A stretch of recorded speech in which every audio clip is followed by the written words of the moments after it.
Bharat Ratna doctor Bhimrao Ambedkar ಅವರಿಗೆ ಕೋಟಿ ಕೋಟಿ ನಮನ. ಇವರ ಜೀವನವನ್ನು ಆಧರಿಸಿ ಈ ಧಾರಾವಾಹಿಯನ್ನು ನಿರ್ಮಿಸಲಾಗಿದೆ. ರಾಷ್ಟ್ರಕ್ಕೆ, ರಾಷ್ಟ್ರದ ಜನರಿಗೆ ಅಂಬೇಡ್ಕರರ ಕೊಡುಗೆ ಅಪಾರ. ಹಲವಾರು ಅಧಿಕೃತ ಪುಸ್ತಕಗಳನ್ನು ಆಧರಿಸಿ ಈ ಕಥೆಯನ್ನು ತಮ್ಮ ಮುಂದೆ ಇಡಲಾಗಿದೆ. ಈ ಧಾರಾವಾಹಿಯನ್ನು ವಾಹಿನಿಯು ನಿಷ್ಠೆಯಿಂದ ನಿರ್ಮಿಸಿದ್ದು, ಬಾಬಾ ಸಾಹೇಬರ ಜೀವನ ಮತ್ತು ಸವೆಸಿದ ಹಾದಿ ಪ್ರತಿಯೊಬ್ಬರಿಗೂ ಸ್ಫೂರ್ತಿ ನೀಡುತ್ತದೆ ಎಂಬುದನ್ನು ವಾಹಿನಿಯು ಬಲವಾಗಿ ನಂಬಿದೆ.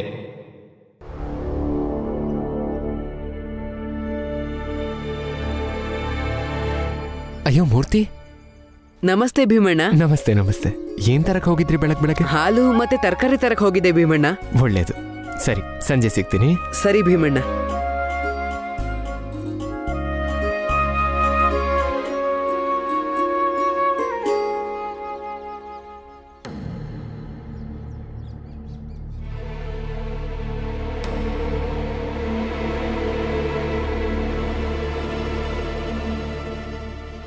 ಏನಾಯ್ತು? ಯಾಕೆ ನನ್ನ ನೋಡಿ ಆ ಕಡೆ ತೀರ್ಕೊಂಡ್ರಿ? ನಮ್ಗಿಂತ ನಾವು ಕೀಳ್ ಜಾತಿಯವ್ರನ್ನ ನೋಡಲ್ಲ. ಹೌದಾ? ಅಲ್ಲ, ನಾನು ಹೀಗೆ ಕೇಳಿದೆ. ನನ್ನಿಂದೇನಾದರೂ ಸಹಾಯ ಆಗಬೇಕಿತ್ತು ಅಂದ್ಕೊಂಡೆ ಅಷ್ಟೆ. ಇರಲಿ ಬಿಡಿ. ನಡಿ. ಇಲ್ಲ, ನಾನು ಬರಲ್ಲ.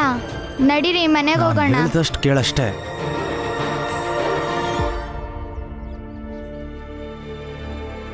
ನಾನು ಒಳಗೆ ಬರ್ಬೋದಾ ಸರ್?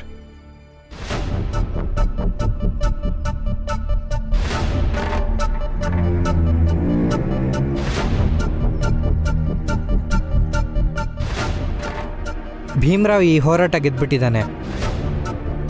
ಹಾ, ನೀನು ಹೇಳಿದ್ ನಿಜ.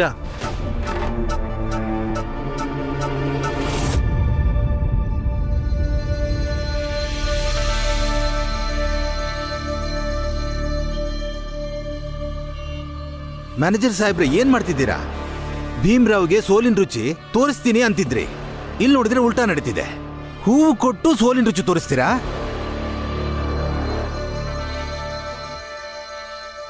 ಇಲ್ಲ ಇಲ್ಲ ಸರ್, ನನಗೆ ಈ ಹೂವು ಎಲ್ಲ ಬೇಡ.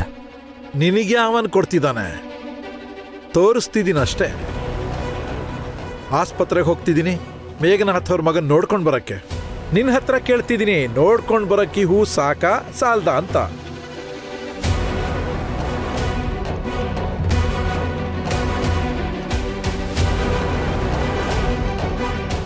ಅದೆಲ್ಲ ನನಗೆ ಗೊತ್ತಿಲ್ಲ. ಈಗ ನಾನೇನು ಕೆಲಸ ಮಾಡಬೇಕು ಅದನ್ನು ಹೇಳಿ ನನಗೆ. ಹೇಳಲಿಲ್ಲ ಅಂದ್ರೆ ಇನ್ಸ್ಪೆಕ್ಟರ್ ಹತ್ರ ಹೋಗ್ತೀಯಾ? ಮಾಡು, ಏನ್ ಕೆಲಸ ಆದ್ರೂ ಮಾಡು, ಆದ್ರೆ ಕೈಗೆ ಬಟ್ಟೆ ಕಟ್ಕೊಂಡು ಮಾಡು. ಬಟ್ಟೆ ಗಿಟ್ಟೆ ಏನಾದ್ರೂ ಕೊಡ್ರೋ ಇವನಿಗೆ, ಕೈ ಕಟ್ಕೊಂಡು ಕೆಲಸ ಮಾಡಲಿ. ಆಗ್ಲಿ ಮ್ಯಾನೇಜರ್ ಸಾಹೇಬ್ರೆ.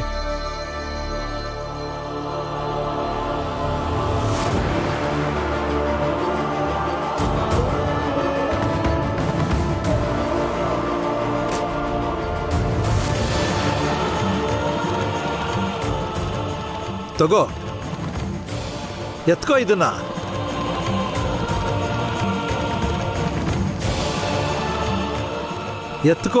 ಎತ್ಕೋತಾ ಹಾಗೇ ಯೋಚನೆ ಮಾಡು.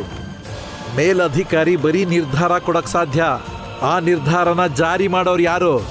ನಾನು. ಈಗಲೂ ಪ್ರತಿ ಕ್ಷಣ ನಿನಗೆ ನೆನಪಾಗೋ ಹಾಗೆ ಮಾಡ್ತೀನಿ. ನೀನು ಕೆಳಜಾತಿಯವನು ಅಂತ. ಮಾಡು ಕೆಲಸನ. ನಾವಷ್ಟರಲ್ಲಿ ಮೇಘನಾಥ್ ಅವ್ರ ಮಗನಿಗೆ ಈ ಹೂಗುಚ್ಛ ಕೊಟ್ಟು ಬರ್ತೀವಿ.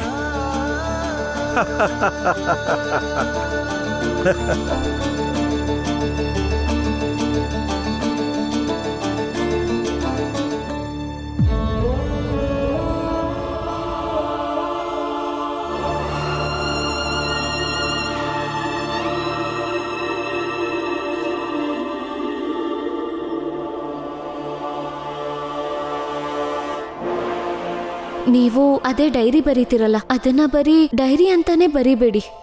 ಅದನ್ನ ನೀವು ಎಂತ ಹಂತಕ್ಕೆ ತಲುಪಿಸ್ಬೇಕು ಅಂದ್ರೆ ಜಗತ್ತೇ ಹೇಳಬೇಕು, ಭೀಮರಾವ್ ಅಂಬೇಡ್ಕರ್ ಚಿಕ್ಕ ವಯಸ್ಸಿಂದ ಸಮಾನತೆಗೋಸ್ಕರ ಬರಿತಿದ್ರು ಅಂತ. ಮಾತು ಕೊಡಿ ನನಗೆ. ನಾನು ಮಾತು ಕೊಡ್ತೀನಿ ರಮ. ಒಂದಲ್ಲ ಒಂದು ದಿನ ನನ್ನ ಡೈರಿನ ಒಂದು ದೊಡ್ಡ ಮಟ್ಟಕ್ಕೆ ತಗೊಂಡು ಹೋಗ್ತೀನಿ. ಮಾಡಲೇಬೇಕು ರಮ. ಆಗಲೇ ಒಂದು ನಿರ್ಧಾರ ತಗೊಳ್ಳೋದಕ್ಕೆ ಸಾಧ್ಯ. ಆದರೆ ಸದ್ಯಕ್ಕೆ ಈ ತುಂಡು ಬಟ್ಟೆನ ಕಟ್ಕೊಂಡು ಹೊಸ ಹೋರಾಟ ಶುರು ಮಾಡಬೇಕಾಗಿದೆ. ನನ್ನ ಹೋರಾಟ ನಿರಂತರ. ನಾನು ಕೆಳವರ್ಗದವನು ಅಂತ ಇವರೆಲ್ಲ ಪ್ರತಿ ಕ್ಷಣ ನನಗೆ ನೆನಪು ಮಾಡಿಸ್ತಾರೆ. ನಾನು ಕೂಡ ಅವ್ರಿಗೆ ಪ್ರತಿ ಕ್ಷಣ ತಿಳಿಸ್ತಾನೆ ಇರ್ತೇನೆ. ನಾವೇ ದೊಡ್ಡೋರು ಅನ್ನೋಂಥ ಅವ್ರ ಭ್ರಮೆ, ಅದನ್ನು ಒಂದಲ್ಲ ಒಂದು ದಿನ ನಾನೇ ಉರುಳಿಸ್ತೇನೆ.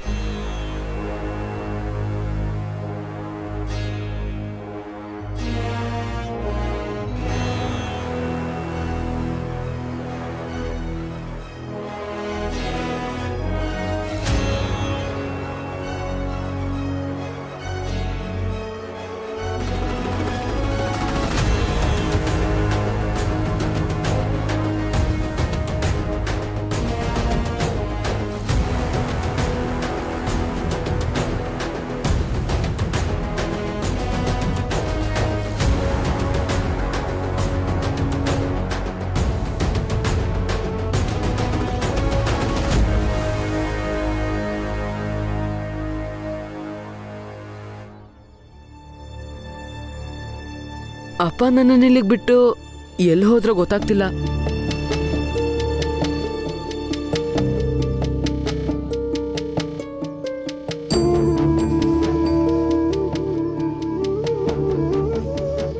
ನೀವೊಬ್ರೇ ಇಲ್ಲಿ ಏನ್ ಮಾಡ್ತಾ ಇದ್ದೀರಾ? ಮನೆಗೆ ಹೋಗಿಲ್ವಾ? ಅಪ್ಪ ಎಲ್ಲ ಹೋಗಿದ್ದಾರೆ, ಅವರಿಗೆ ಕಾಯ್ತಾ ಇದ್ದೀನಿ.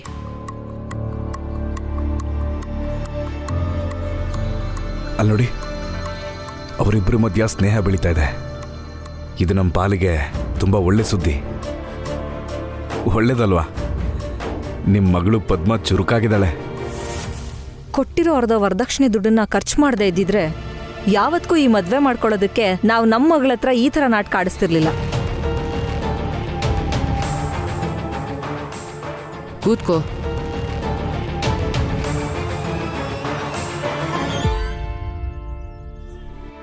ನೀವು ಓದ್ತಿದ್ದೀರಾ?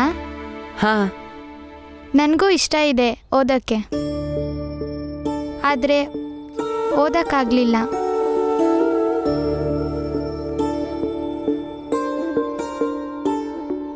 ಎಲ್ಲರೂ ಓದಬೇಕು. ಈ ಚೀಲ ತಗೊಂಡು ಎಲ್ಲಿಗೆ ಹೋಗ್ತಿದ್ಯಾ?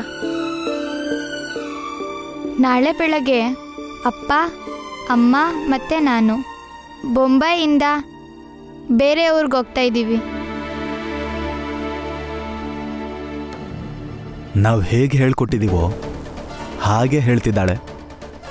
ಒಂದ್ಸಲ ಪದ್ಮಾಮೂರ್ತಿ ಇಬ್ರು ಮಧ್ಯೆ ಸ್ನೇಹ ಬೆಳೆದ್ರೆ ಮದುವೆ ಮಾಡೋದೇನು ಕಷ್ಟ ಆಗಲ್ಲ. ಎಷ್ಟು ದಿನಕ್ಕೆ?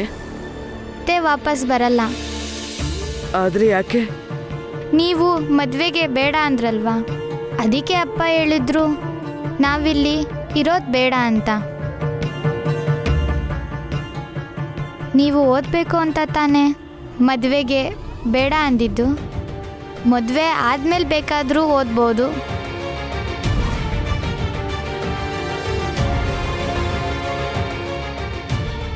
ನಮ್ಮ ಅಪ್ಪ ಅಮ್ಮ ತುಂಬ ಬೇಜಾರಾಗಿದ್ದಾರೆ.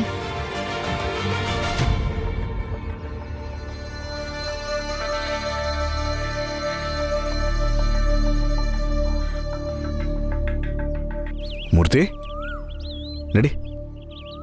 ಪದ್ಮ, ನೀನು ಈ ಚೀಲ ತಂದಿರೋದು ಸಾಮಾನುಗಳನ್ನೆಲ್ಲ ತಗೊಂಡೋಗತ್ತಾನೆ? ನಿಮ್ಮಪ್ಪಂಗೆ ಹೇಳು ದಾರಿಲಿ ಪುರುಷೋತ್ತಮ ಮಾವ ಸಿಕ್ಕಿದ್ರು ಅಂತ. ಕ್ಷಮೆ ಕೂಡ ಕೇಳಿದ್ರು ಅಂತ ಹೇಳ್ಬಿಡು. ಅವ್ರು ಹೇಳಿದ್ರು ಮಗನ ಜೊತೆ ನಿನ್ನ ಮದುವೆನ ಮಾಡ್ಕೊಡಕ್ಕಾಗಲಿಲ್ಲ ಅಂತ. ಯಾಕಂದ್ರೆ ನನ್ನ ಮಗ ಇನ್ನೂ ಓದ್ಬೇಕಂತೆ. ಬಾ ಮೂರ್ತಿ.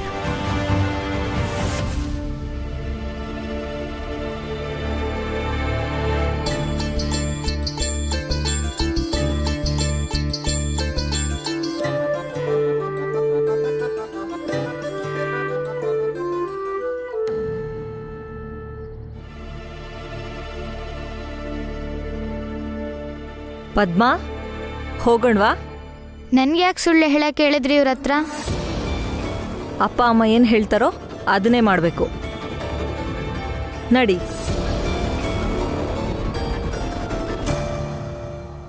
ಎಷ್ಟು ಖುಷಿ ಆಗ್ತಿದೆ ಗೊತ್ತಾ ಕಮಲ? ಗಂಡ ಮಗ ಎಲ್ರೂ ಒಟ್ಟಿಗೆ ಇದ್ರೆ ಎಷ್ಟು ಸಂತೋಷ ಆಗತ್ತೆ ಅಲ್ವಾ? ಮೂರ್ತಿ ಪುರುಷೋತ್ತಮ ಎಲ್ಲಿ ಹೋದ್ರು? ಅಮ್ಮ ಬೆಳಿಗ್ಗೆ ಇಬ್ರು ಒಟ್ಟಿಗೆ ಹೋದ್ರು ಹಾಲು ತರಕಾರಿ ತರಕ್ಕೆ. ಇನ್ನೇನ್ ಬರ್ಬೋದು. ನಿಜ ಹೇಳ್ತೀನಿ ಕಮಲ, ಎಲ್ರೂ ಒಟ್ಟಿಗೆ ಇರೋದ್ ನೋಡ್ತಿದ್ರೆ ತುಂಬಾ ಸಂತೋಷ ಆಗತ್ತೆ. 3 ಮಕ್ಕಳು ಸೊಸೆಯರು, ಎಷ್ಟು ನೆಮ್ಮದಿ ಗೊತ್ತಾ? ಆದ್ರೆ ಆ ಜೀಜಾಬಾಯಿ ಒಬ್ಳು ಸರಿ ಹೋಗ್ಬಿಟ್ರೆ ಜೀವನದಲ್ಲಿ ಇನ್ನೂ ಖುಷಿಯಾಗಿರ್ಬೋದು.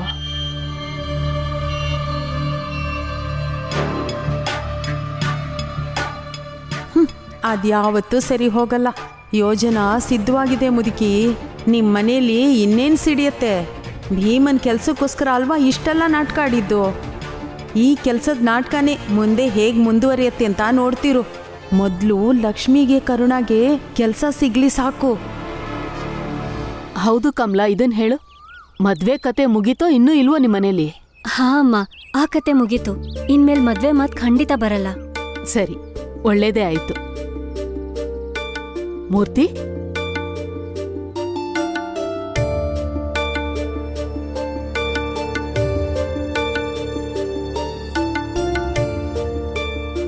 ಇವಳು ಇವ್ರ ಮಗಳು ಪದ್ಮ ಅಂತ. ಇವಳ ಜೊತೆಗೇನೆ ನಿನ್ ಮದ್ವೆ ಮಾಡಬೇಕು ಅನ್ಕೊಂಡಿದ್ದು. ನಾಳೆ ಬೆಳಗ್ಗೆ ಅಪ್ಪ ಅಮ್ಮ ಮತ್ತೆ ನಾನು ಬೊಂಬಾಯಿಯಿಂದ ಬೇರೆ ಊರಿಗೆ ಹೋಗ್ತಾ ಇದ್ದೀವಿ. ಆದ್ರೆ ಯಾಕೆ? ನೀವು ಮದುವೆಗೆ ಬೇಡ ಅಂದ್ರಲ್ವಾ, ಅದಕ್ಕೆ ಅಪ್ಪ ಹೇಳಿದ್ರು ನಾವಿಲ್ಲಿ ಇರೋದು ಬೇಡ ಅಂತ.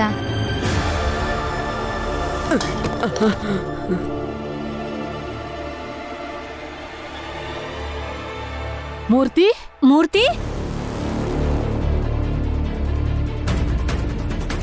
ಏನಾಯ್ತು? ಏನಿಲ್ಲ ಅಮ್ಮ, ಬಿಟ್ಟೆ. ಏನಿಲ್ಲ ಅಮ್ಮ, ಹಾಗೆ ನಡ್ಕೊ ಬರ್ತಿದ್ದೆ, ಕಾಲು ಎಡುತ್ತಷ್ಟೆ. ಏನೂ ಆಗಿಲ್ಲ ತಾನೆ? ಮೂರ್ತಿ ಕೋಮಲವಾದ ಮನ್ಸಲ್ಲೀಗ ಕೋಲಾಹಲ ಇದ್ದಿದೆ, ಅದಕ್ಕೆ ಕಾಲೆಡ್ವಿದ್ದಾನೆ. ಈಗ ಮೂರ್ತಿ ಮದುವೆಗೆ ಸಿದ್ಧ ಆಗ್ತಾ ಇದ್ದಾನೆ.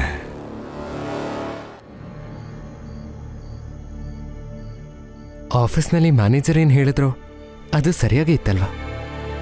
ಅವ್ರು ಹೇಳಿದ್ದೇನೆಂದ್ರೆ, ನಿರ್ಧಾರ ಮಾಡೋದು ಸರ್ಕಾರ, ಆದರೆ ನಿರ್ಧಾರನ ಪಾಲನೆ ಮಾಡೋದು ಜನರು, ಸಮಾಜ ಆಗಿರುತ್ತೆ.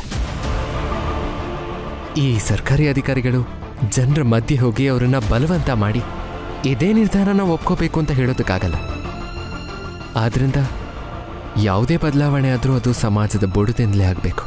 ಮತ್ತಿದು ಸಾಧ್ಯ ಆಗೋದು ಯಾವಾಗಂದ್ರೆ ಸರ್ಕಾರದ ಕಡತಗಳಲ್ಲಿ ಸಂಶೋಧನಾ ರೂಪದಲ್ಲಿ ಕಾನೂನು ರೂಪುಗೊಳ್ಳಬೇಕು. ಇದನ್ನೇ ಸಾಮಾಜಿಕ ಕ್ರಾಂತಿ ಅನ್ನೋದು. ಆಗ್ಲೇ ಸಮಾಜದ ಭವಿಷ್ಯ ಭದ್ರವಾಗೋದು. ಹೌದು ಅಪ್ಪ. ಮತ್ತೆ ಭೀಮಾನು ಚಿಕ್ಕ ವಯಸ್ಸಿಂದ ಇದನ್ನೇ ಮಾಡ್ಕೊಂಡ್ಬರ್ತಿರೋದು. ಮುಂದೆ ಇದನ್ನೇ ಮಾಡಬೇಕು. ಕೆಲವು ಸಲ ಭೀಮ ಬದಲಾವಣೆ ಅಂದಾಗ ನಮಗೆ ನಿಜವಾಗ್ಲೂ ಹೇಗನ್ಸುತ್ತೆ ಅಂದರೆ, ಇವೆಲ್ಲ ನಮ್ಮ ಜೀವನದಲ್ಲಿ ಸಾಧ್ಯನಾ ಅಂತ. ಸರಿಯಾಗಿ ಹೇಳ್ತಿದ್ದೀರ ಅಣ್ಣ. ಬಹುಶಃ ಇದನ್ನು ನೋಡೋದಕ್ಕಾಗಲ್ಲ.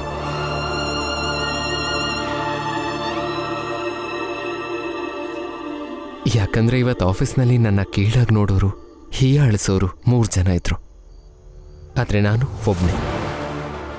ಅಕಸ್ಮಾತ್ ನಮ್ಮ ಜಾತಿಯಿಂದ ಇನ್ನೊಂದಿಬ್ರು ನನ್ನ ಜೊತೆ ಇದ್ದಿದ್ರೆ ನನ್ನ ಮುಂದೆ ಹಾಗೆಲ್ಲ ಮಾತಾಡೋದಕ್ಕೆ ಅವ್ರಿಗೆ ಧೈರ್ಯ ಇರ್ತಾ ಇರಲಿಲ್ಲ, ಅವಮಾನ ಮಾಡ್ತಾ ಇರಲಿಲ್ಲ.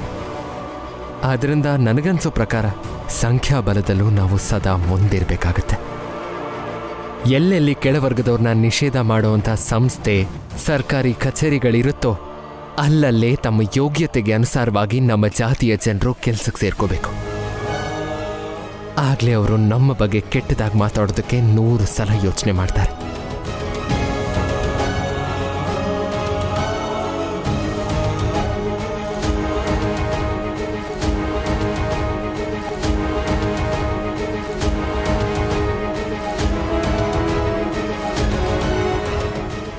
ಇಷ್ಟೆಲ್ಲ ಬದಲಾವಣೆಗೆ ಸ್ವಲ್ಪ ಸಮಯ ತಗೊಳುತ್ತೆ. ಮುಂದೆ ಒಂದಿನ ಎಂಥ ಜನಾಂಗ ಬರುತ್ತಂದ್ರೆ ಅದು ಸಮಾನತೆಯಲ್ಲಿ ಬದುಕೋ ಥರ ಆಗುತ್ತೆ. ಆ ಜನಾಂಗ ಹೋರಾಟಗಾರರಿಗೆ ಋಣಿಯಾಗಿರ್ತಾರೆ. ಅವರೆಲ್ಲ ನಮ್ಮ ಜನಾಂಗದವರಾಗಿರ್ತಾರೆ. ಅಷ್ಟೇ ಅಲ್ಲ ಮಾವ, ಆ ಹೋರಾಟಗಾರರ ಜೊತೆಗೆ ಭೀಮ್ರಾವ್ ಅಂಬೇಡ್ಕರ್ ಅನ್ನೋ ಹೆಸರು ಇದ್ದೇ ಇರುತ್ತೆ.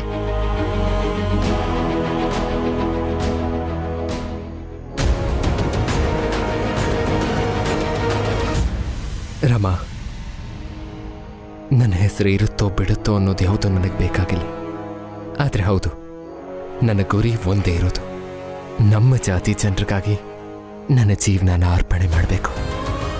ಯಾಕಂದರೆ ಭವಿಷ್ಯದಲ್ಲಿ ಯಾವ ಆಫೀಸ್ನ ಮ್ಯಾನೇಜರ್ ಕೂಡ ಭೀಮ್ರಾವ್ನಂತ ಯಾವುದೇ ಹುಡುಗನ ಅವಮಾನ ಮಾಡಬಾರ್ದು.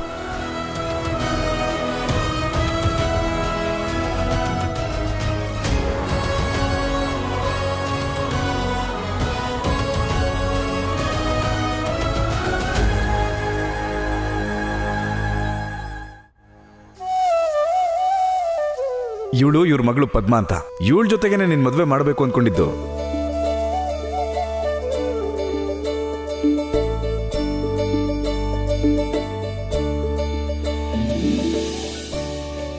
ನೀವು ಓದಬೇಕು ಅಂತ ತಾನೇ ಮದುವೆಗೆ ಬೇಡ ಅಂದಿದ್ದು.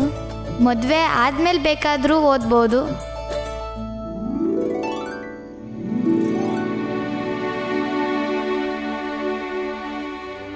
ಏನಾಯ್ತು ಮೂರ್ತಿ? ಏನೋ ಯೋಚನೆ ಮಾಡ್ತಾ ಇದೆಯಲ್ಲ, ಹೇಳು ಮೂರ್ತಿ. ನಾನು ನಿಮ್ಮ ಅಪ್ಪ ಅಲ್ವಾ? ನಾನು ಒಳ್ಳೆ ಅಪ್ಪ ಆಗಿಲ್ದೇ ಇರ್ಬೋದು, ಆದರೆ ಹೇಳ್ಕೋಬೋದು ನೀನು. ಏನೂ ಇಲ್ಲ ಅಪ್ಪ. ಮೂರ್ತಿ, ನಾನು ತುಂಬ ಆಸೆ ಇಟ್ಕೊಂಡಿದ್ದೆ ಪದ್ಮ ಜೊತೆ ನೀನು ಮದುವೆ ಮಾಡಬೇಕು ಅಂತ. ಆದರೆ ನೀನು ನೋಡಿದ್ರೆ ಭೀಮನ್ ಮಾತು ಮಾತ್ರ ಕೇಳ್ತೀಯ. ಮದುವೆ ಆದ್ಮೇಲೆ ಓದಬಾರ್ದು ಅಂತ ಯಾವ ನಿಯಮನೂ ಇಲ್ಲ ಮೂರ್ತಿ. ಆದರೆ ನೀನು ಭೀಮನ್ ಮಾತು ಮಾತ್ರ ಕೇಳ್ತೀಯ. ನಾನು ನಿನಗೆ ಹೇಗೆ ಅರ್ಥ ಮಾಡಿಸ್ಲಿ? ಬಿಡು, ನೀನು ಓದ್ಕೋ.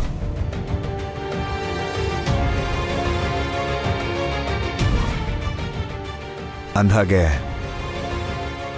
ನಾಳೆ ಅವರು ಊರು ಬಿಟ್ಟು ಹೋಗ್ತಾ ಇದ್ದಾರೆ. ನೋಡು ಮೂರ್ತಿ, ಒಳ್ಳೆ ಸಂಬಂಧಗಳು ಪದೇ ಪದೇ ಬರಲ್ಲಪ್ಪ. ಆದರೆ ಭೀಮಂಗೆ ಇದೆಲ್ಲ ಅರ್ಥ ಆಗಲ್ಲ. ನೀನು ಅರ್ಥ ಮಾಡ್ಕೋತಾ ಇಲ್ಲ.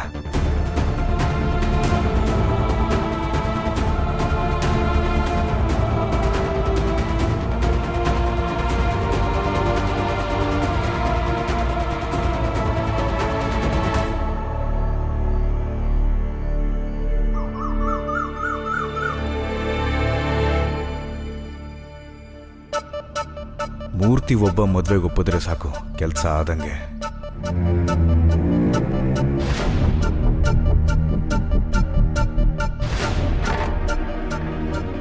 ಮೂರ್ತಿ ನೋಡು, ಇದ್ರ ಬಗ್ಗೆ ನಿಮ್ಮ ಅಮ್ಮಂಗೇನು ಹೇಳ್ಬೇಡ. ನಾನು ಪದ್ಮ ಅವ್ರ ಅಪ್ಪ ಅಮ್ಮನ್ನ ಭೇಟಿ ಮಾಡಕ್ಕೆ ಹೋಗ್ತಾ ಇದ್ದೀನಿ ಅಂತ. ಯಾಕಂದ್ರೆ ಅವ್ರು ಊರು ಬಿಟ್ಟು ಹೋಗ್ತಾ ಇದ್ದಾರೆ. ಅಪ್ಪ, ನಾನು ಮದುವೆಗೆ ಒಪ್ಪಿಗೆ ಕೊಡ್ತೀನಿ.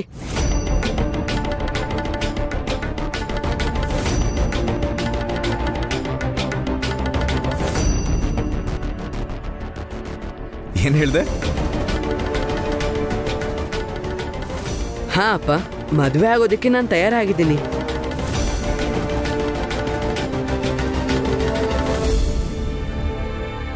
ಏ ಭೀಮರಾವ್, ಏ ಭೀಮರಾವ್, ಹೊರಗಡೆ ಬಾರಪ್ಪ. ಏ ಭೀಮರಾವ್, ಬಾ ಆಚೆ ಬಾ. ಭೀಮರಾವ್ ಬಾ ಬಾ. ಏನಾಯ್ತು?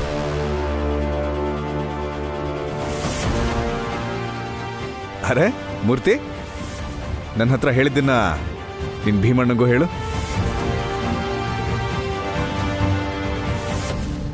ಯಾಕೆ ಯೋಚಿಸ್ತಾ ಇದೀಯಾ? ಹೇಳು. ಹೇಳು ಮೂರ್ತಿ, ಏನಾಯ್ತು? ಭೀಮಣ್ಣ, ನಿಮಗೆ ಬೇಜಾರಾಗ್ಬೋದು. ಅಯ್ಯೋ, ನನಗೆ ಯಾಕೆ ಬೇಜಾರಾಗುತ್ತೆ? ನೀನು ಹೇಳು, ಏನು ಹೇಳಬೇಕು ಅಂತಿದ್ದೆ? ಮೂರ್ತಿ, ಧೈರ್ಯವಾಗಿ ಹೇಳು. ಈಗ ನಿಮ್ ಭೀಮಣ್ಣನ್ನೇ ಕೇಳ್ತಾ ಇದ್ದಾನಲ್ಲ, ಹೇಳ್ಬಿಡು. ಭೀಮರಾವೇ ಹೇಳ್ತಾನಲ್ಲ, ಯಾರು ಏನೇ ಬೇಜಾರು ಮಾಡ್ಕೊಂಡ್ರು ಹೇಳಬೇಕು ಅಂತ, ನಮ್ಮ ಅಭಿಪ್ರಾಯಗಳನ್ನ ಹೇಳಬೇಕು ಅಂತ ಹಿಂದೆ ಸರಿಬಾರ್ದು. ಇಲ್ಲಾಂದ್ರೆ ನಮಗ್ ನಾವೇ ಮೋಸ ಮಾಡ್ಕೊಂಡಂಗೆ.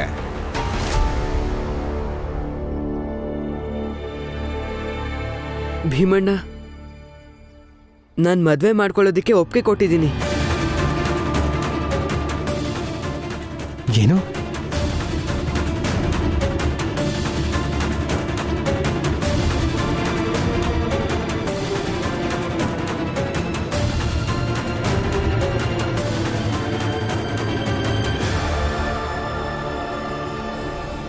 ಇದೇನಿದು ಇದ್ದಕ್ಕಿದ್ದಾಗೆ? ನಿನ್ನೆ ತಾನೇ ಮದುವೆ ಬೇಡ ಅಂದಿದ್ದೆ ಅಲ್ವಾ? ಎಲ್ಲ ಗೊತ್ತಿದ್ದು ತಿಳಿದವನಾಗಿದ್ದು ಹೀಗೆ ಮಾತಾಡ್ತಿದ್ಯಲ್ಲ. ಎಲ್ಲ ಯೋಚನೆ ಮಾಡಿನೇ ಮೂರ್ತಿ ನಿರ್ಧಾರಕ್ಕೆ ಬಂದಿರೋದು. ನೀನೇನು ಹೇಳಕ್ ಬರ್ಬೇಡ. ಮೂರ್ತಿ, ನೀನ್ ಹೋಗು. ನಿಂತ್ಕೊ ಮೂರ್ತಿ. ನೋಡು, ಹೀಗೆ ಓಡ್ ಹೋಗೋದ್ರಿಂದ ಯಾವುದು ಸರಿಯಾಗಲ್ಲ. ನಿನಗೂ ಚೆನ್ನಾಗಿ ಗೊತ್ತಿದೆ ಈ ವಯಸ್ಸಲ್ಲಿ ನಿನಗೆ ಗೃಹಸ್ಥಾಶ್ರಮದ ಹೊರೆ ಹೊರೋದಕ್ಕಾಗಲ್ಲ ಅಂತ. ಆದ್ರೂ ಯಾಕೆ ಹೀಗೆ ಮಾತಾಡ್ತಿದ್ಯಾ? ಆದ್ರೆ ಭೀಮಣ್ಣ, ನೀವು ಕೂಡ ಇದೇ ವಯಸ್ಸಲ್ಲಲ್ವಾ ರಮಾ ಅಕ್ಕನ ಮದುವೆ ಆಗಿದ್ದು?